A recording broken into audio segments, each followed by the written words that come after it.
C'est vrai que si on compare avec, j'avais dit, l'excellent souvenir de la saison dernière, ben, c'est la même entame de match. Très vite, on mène au score. Très vite, on creuse l'écart.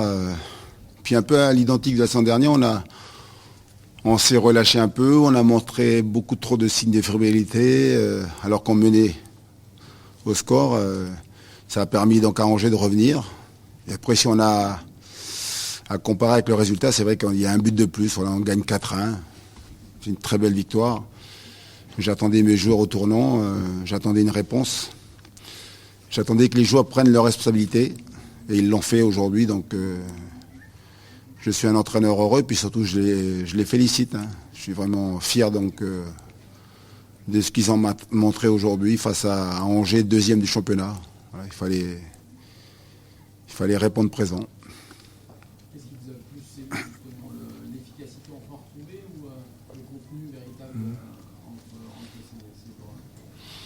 Ouais, mais déjà donc de gagner. Quand vous êtes sur 3 défaites consécutives, il faut vous mettre de temps en temps à la place des joueurs, mais surtout dans leur cerveau. Donc il y a le doute, vous vous posez beaucoup de questions.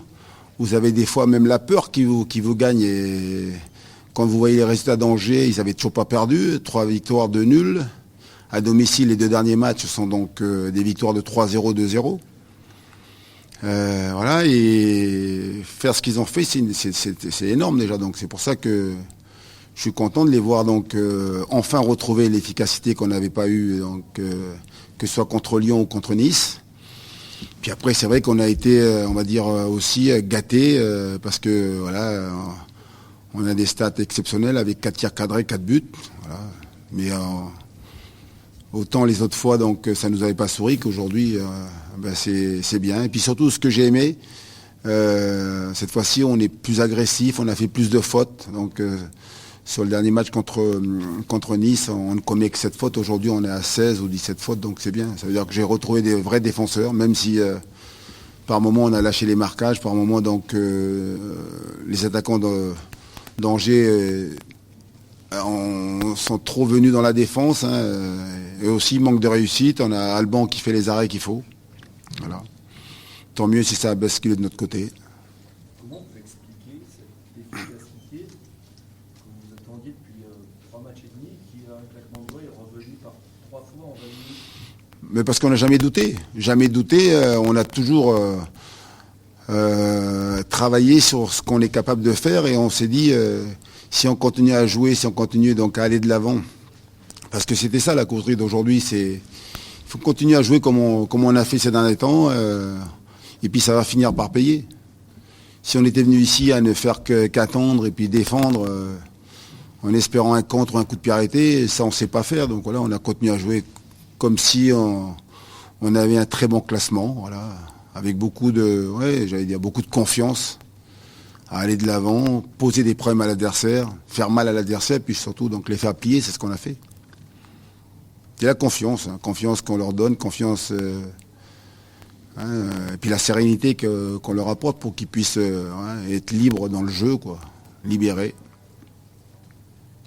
Vous avez, la première mi-temps était un peu folle parce que quasiment chaque occasion, enfin chaque situation c'est une occasion. Est-ce que ça, à un moment, vous avez l'impression de ne pas complètement maîtriser les choses? On a même par moments perdu le fil.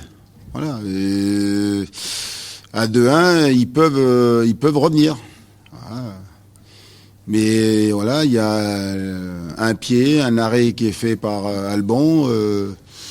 Voilà, et la réussite qu'ils avaient fui dans ces derniers temps, aujourd'hui on l'a eu sur cette première mi-temps. Après en deuxième, on a vraiment maîtrisé donc cette deuxième. L'idée c'était de repartir en deuxième mi-temps avec comme si il y avait un score de 0-0 et gagner cette deuxième mi-temps. Donc c'est bien, on a gagné les deux mi-temps, 3-1 et 1-0. Donc c'est bien, ça donne ce score. Mais c'est vrai qu'on a été bousculé dans cette fin de première mi-temps. Donc c'est ce qu'on doit travailler pour s'améliorer. Qu'est-ce qu'on retient? On retient un réalisme froid, une efficacité vraiment retrouvée, ou une défense qui a aussi. Il y a eu quelques petits problèmes de marquage, mais qui a tenu son rang aussi. Et Alban Lafont qui a sorti le jeu. Aujourd'hui, on va retenir la victoire. 3 points qui nous font beaucoup de bien et qui vont nous amener donc à souffler un peu, respirer un peu mieux. Voilà. Moi, j'ai envie de retenir surtout la victoire, enfin. Alors, elle est récompensée parce que donc voilà, on a été marqué 4 buts chez le deuxième. Voilà. Chez une équipe qui n'avait jamais perdu de la saison. Voilà, c'est une énorme performance. Après, on travaillera pour s'améliorer. On sait que aujourd'hui, on est Nantes, on a encore beaucoup de boulot pour s'améliorer, pour être meilleur. Randal Colomani fait un très bon match.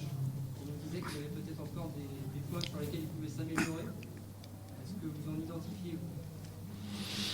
Alors, je vais vous dire que les matchs précédents de Randal Colomani sont aussi très très bons. Voilà. Aujourd'hui, ce qui change, c'est l'efficacité. Si vous avez vu ces matchs contre Lyon, contre Nice, c'est énorme, phénoménal, et il lui manque juste à être efficace, à avoir la réussite. Et aujourd'hui,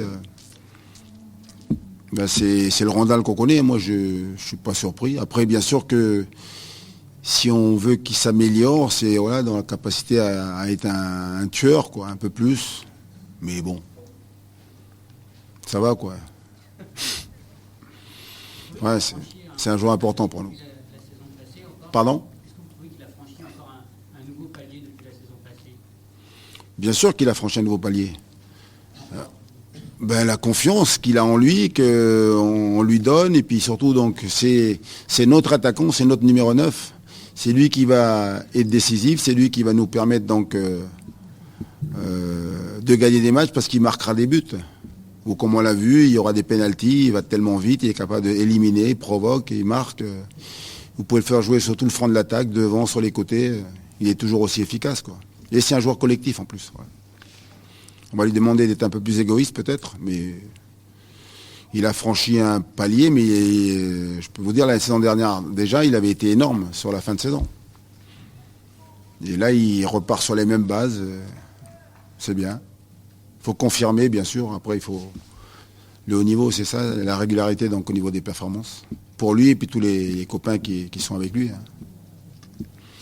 Voilà. Vous aviez titularisé, J'avais dit vous aviez titularisé Bilal Cyprien.